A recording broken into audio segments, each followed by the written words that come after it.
Olá, concurseiro, olá, concurseira. Aqui quem vos fala é o professor Alex. Hoje a nossa matéria é Geografia. Para quem não me conhece, eu sou professor de História, sou licenciado em História e sou pós-graduando em Geopolítica, Direito Internacional e Relações Internacionais. Tudo bem? Então, pessoal, a nossa matéria de hoje é sobre a nova ordem mundial, pegando ali mais precisamente da década de 90 e o início dos anos 2000. Tudo bem? Vamos dar início à matéria. Então, falando de a nova ordem mundial, o espaço geopolítico e a globalização. Mas, afinal, o que significa esses três conceitos para a nossa aula de hoje? Vamos lá. O que é geopolítica? Segundo Henning e Coles, influência dos fatores geográficos na mais ampla acepção da palavra, sobre o desenvolvimento político na vida dos povos e estados. Então, pessoal, imagina você tem um vizinho e seu vizinho comprou uma churrasqueira. E para fazer churrasco nos dias de chuva, ele fez um telhadozinho na casa dele. Pois não, então dentro desse telhado, o que aconteceu? A água da chuva desviou e está molhando a sua cozinha. Citando um exemplo aqui para nós. Então você vai fazer o seguinte, você vai lá na casa do seu vizinho e fala, olha vizinho, o seu telhado que você construiu acabou afetando o meu território, afetou a minha cozinha e está levando água para dentro da minha cozinha. O que a gente pode fazer para resolver? Então, a gente falando do primeiro conceito.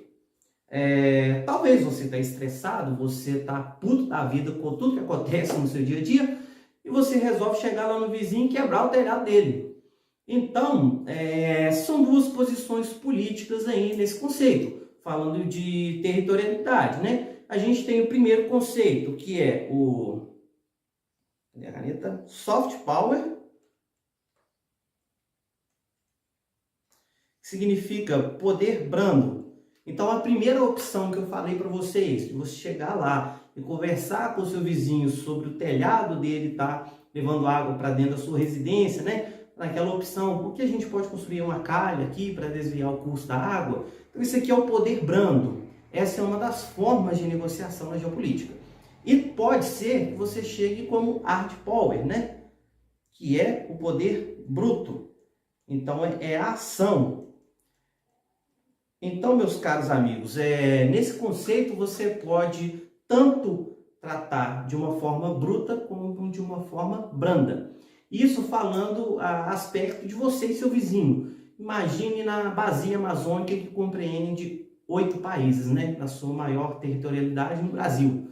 Então é isso de que trata a geopolítica, é negociação, é resolver conflitos. Então, pessoal, esse é o nosso primeiro conceito, o conceito de poder brando e poder bruto. Deu para entender a nossa questão aqui da geopolítica?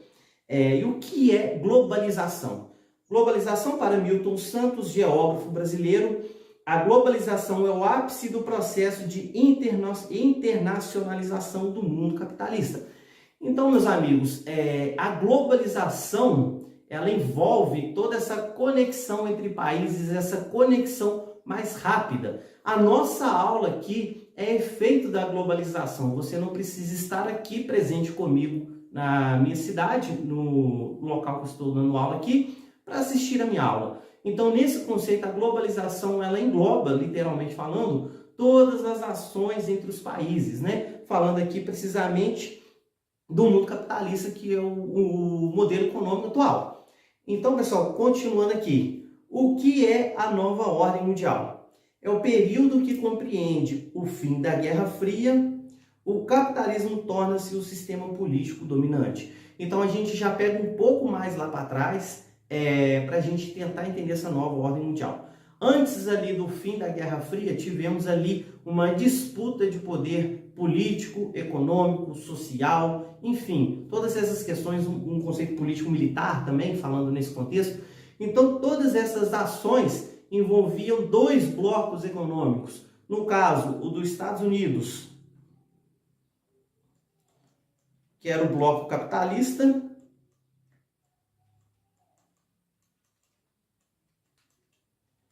e da União Soviética, falando do bloco socialista. Então, esse mundo dividia o conceito de política em dois âmbitos, em dois aspectos.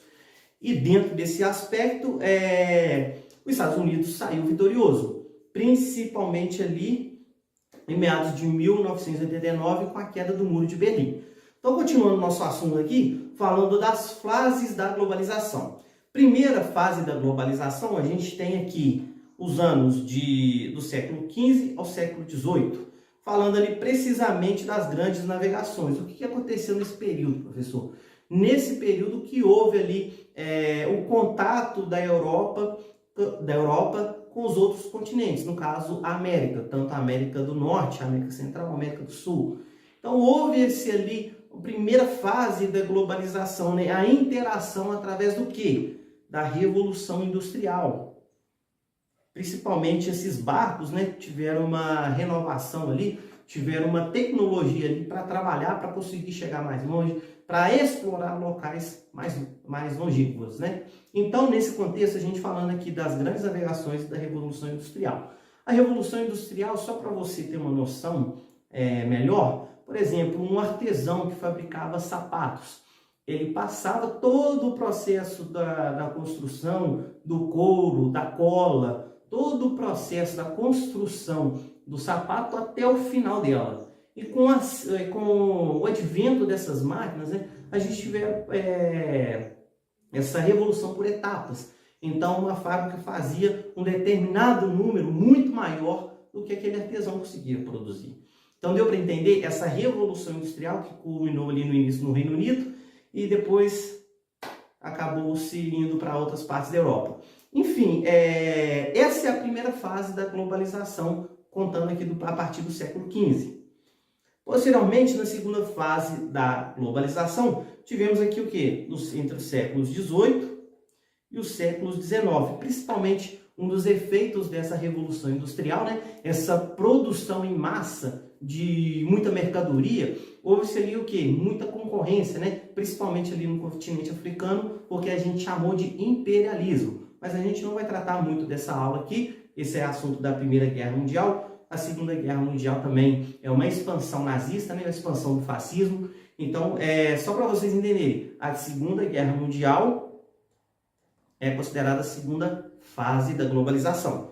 Entrando aqui no final do século XX, é a queda do Muro de Berlim, aquilo que eu já falei para vocês. O Muro de Berlim, ele era a representação da divisão do mundo entre o bloco capitalista e entre o bloco socialista. Tudo bem? E agora o nosso conceito final aqui da quarta fase da globalização, que é no século XXI, a nova ordem mundial, que é do aspecto da nossa aula de hoje. Tudo bem? Continuando aqui. Então, fatos importantes do final do século XX e início do século XXI são assuntos que podem ser cobrados tanto no conceito de nova ordem mundial, assim como no período de atualidades. De acordo com o edital de vocês, se vierem cobrando atualidades, também sugiro que pesquise um pouco mais sobre esses assuntos aqui. Temos aqui, como a gente já falou, a queda do Muro de Berlim. Cadê a caneta? A queda do Muro de Berlim e a dissolução da União Soviética. Esses dois aspectos aqui vão ser tratados nessa primeira aula, tudo bem? Ataques às Torres Gêmeas, guerra ao terror. A gente pode falar disso aqui num segundo momento, ok? A gente vai pegar ali no ano de 2001, quando ocorreu o ataque da Al-Qaeda, né, perante os Estados Unidos, que foram destruídos as duas Torres Gêmeas, ataque ao Pentágono, enfim. Essas questões aqui a gente vai tratar numa segunda aula, tudo bem? Tivemos a crise financeira imobiliária de 2008 e o surgimento do BRICS. O que significa o BRICS? São os continentes emergentes que estão ali se tornando um país desenvolvido. No caso, são países subdesenvolvidos que estão na condição de emergentes, né? São aqueles países que, olha, vamos dizendo assim, é possível fazer ali um investimento nesse país. Quais são esses países? A gente vai falando aqui de Brasil, Rússia,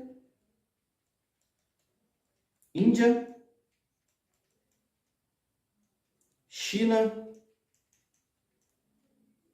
e África do Sul. do Sul.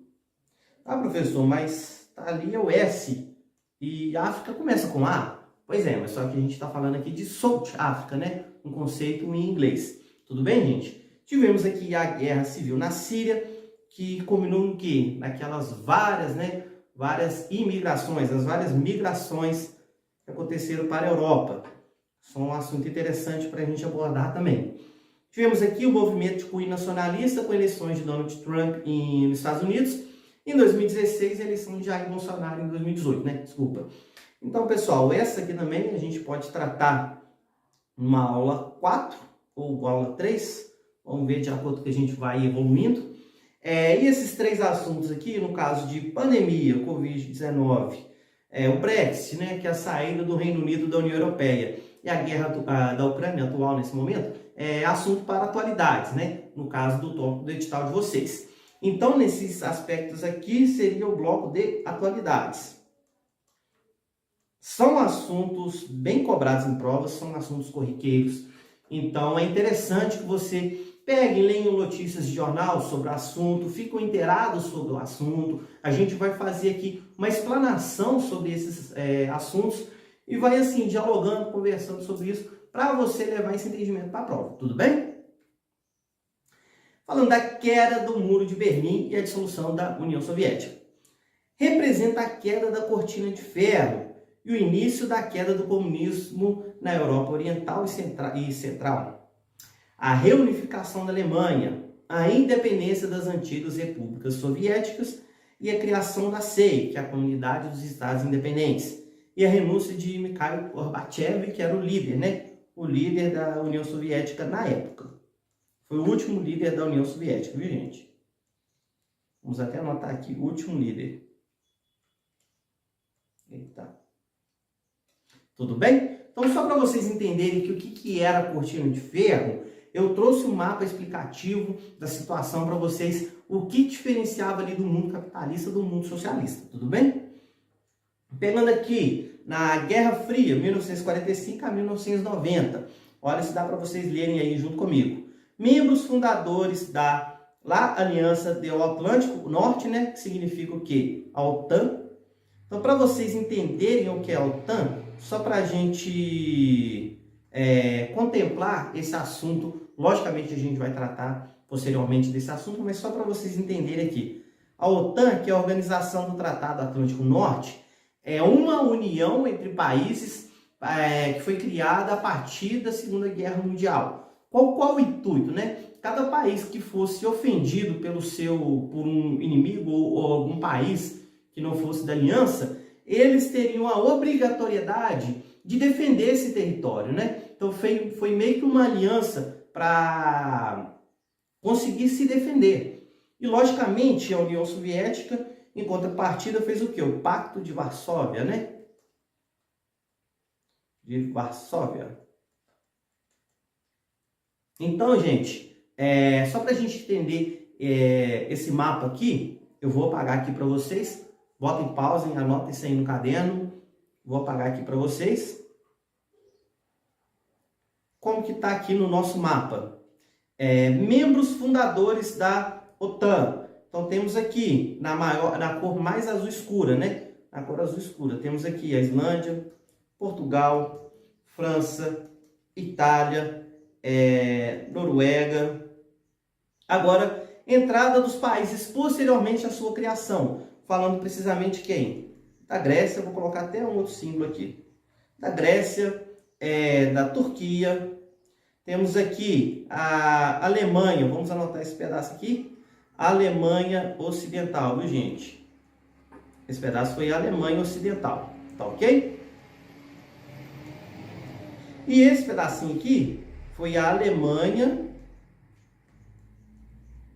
Oriental.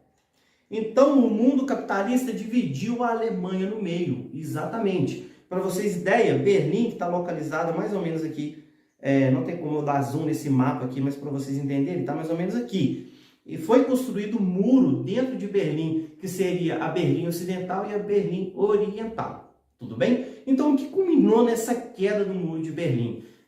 O lado oriental não estava nem mesmo se sustentando. ela chegou pedindo empréstimos para o lado ocidental e o lado ocidental negou esses empréstimos e culminou em outras ordens de alguns outros cunhos, né, que foram levando à queda no Muro de Berlim. O próprio modelo socialista não estava se sustentando. E, logicamente, os 11 países aqui que foram saindo, temos aqui a Polônia, a Tchecoslováquia, a România, a Bulgária, temos aqui a Ucrânia, por aqui, que está anexado ao território da União Soviética, que é assunto da nossa próxima aula. Todos esses territórios foram, enfim, saindo, né, da União Soviética e criaram a CEI, né, que é a comunidade, olha só, a Comunidade dos Estados Independentes. Essa CEI ela foi criada para desvincular-se da União Soviética. O próprio Gorbachev, ele renunciou. Tudo bem, gente? Continuando aqui. Leia o excerto do discurso do líder soviético Nikita Khrushchev em 6 de junho de 1956. Essa prova é da PM São Paulo de 2021, viu, gente? Pode ser que vosso vizinho vos seja simpático ou não. Não tendes a obrigação de ser seus amigos ou de visitá-los. Porém, viveis lado a lado e que fazer sem nós nem ele se dispõe a deixar o lugar a que estão habituados, para se fixar em outra cidade. Com muito maior razão, o mesmo ocorre nas relações entre os estados. Quer nosso vizinho vos agrade ou não, não há outra coisa a fazer senão encontrar um terreno de entendimento com ele, pois nós temos um só planeta. Então, gente, só para a gente relembrar aquele exemplo que eu falei para vocês do vizinho lá no início da nossa aula, a gente pode falar o quê? Que o Khrushchev está usando do conceito o quê? Soft power, né? Que é o conceito da negociação, né? É o poder brando. Então, ele está negociando ali com seus vizinhos. Para quê? Para viver em harmonia. Falando exatamente quem? Do mundo capitalista. Então, gente, considerando o contexto histórico dessa manifestação, é correto afirmar que o líder soviético, estamos falando de 1956, viu, gente? Antes da dissolução da União Soviética, avalia como positivas as ações soviéticas nos processos de libertação colonial na Ásia e na África, né? A gente está falando de território vizinho. Voltando para o nosso mapa aqui, precisamente, olha só, traçando a linha aqui, ó. Precisamente, estamos falando do quê? Europa, né? Então, nada de Ásia nem de África. Então, a gente está falando aqui do território vizinho, aqueles ali que faz de frente, né, com a União Soviética. Aceitação da criação da OTAN, mas exige que o Ocidente tenha a mesma relação com o recém-fundado Pacto de Varsóvia, né? A gente tem ali do lado a OTAN e do outro lado o Pacto de Varsóvia, né? A gente está falando exatamente do quê? É o poder militar, o poderio militar, a ofensa, né? Estamos falando ali de uma ofensa, que é a organização de países que, caso um seja atacado, o outro país vai fazer o quê? Vai revidar. Então, a gente não está falando ali de um conceito soft power, a gente está falando ali de um conceito hard power, né? Quando o conceito hard power, a gente está falando ali do confronto direto, né? E a OTAN é o quê? O Tratado Atlântico Norte, que fala sobre o quê? Fala sobre esse confronto armado, caso um desses países venha a ser invadido por outro. Ô professor, já aconteceu alguma situação dessa, né, na nossa história? Claro, aconteceu com o ataque às Torres Gêmeas. Tudo bem, gente? Mas é assunto para a nossa próxima aula. Então, não estamos falando da letra B também não, ok? Sinaliza a possibilidade de um acordo em bases diferentes entre as duas superpotências, né? Falando de um acordo soft power, poder brando, negociação. Então, estamos corretos aqui na letra C. Continuando aqui, a letra D, só para a gente descartar as alternativas, condena a interferência dos Estados Unidos em países da cortina de ferro, sob a influência soviética, né? A gente não está falando aqui que o texto, né, não fala precisamente que os Estados Unidos estava invadindo a cortina de ferro. A gente estava falando aqui de uma convivência pacífica. Então, nós estamos falando de soft power na questão D. E na letra D, considera o armamentismo dos Estados Unidos um perigo à paz mundial, decidindo dotar a URSS com armas nucleares. Então a gente está falando aqui, essa corrida nuclear, essa corrida armamentista também era um conceito hard power, né? Estamos falando que de uma corrida ali que caso outro país tenha mais poder do que eu vou estar inferior a ele. E não é isso que trata o conceito de soft power, né? Então, gente, a nossa resposta é letra C. A gente continua na nossa próxima aula falando na nova ordem mundial. Muito obrigado e bons estudos!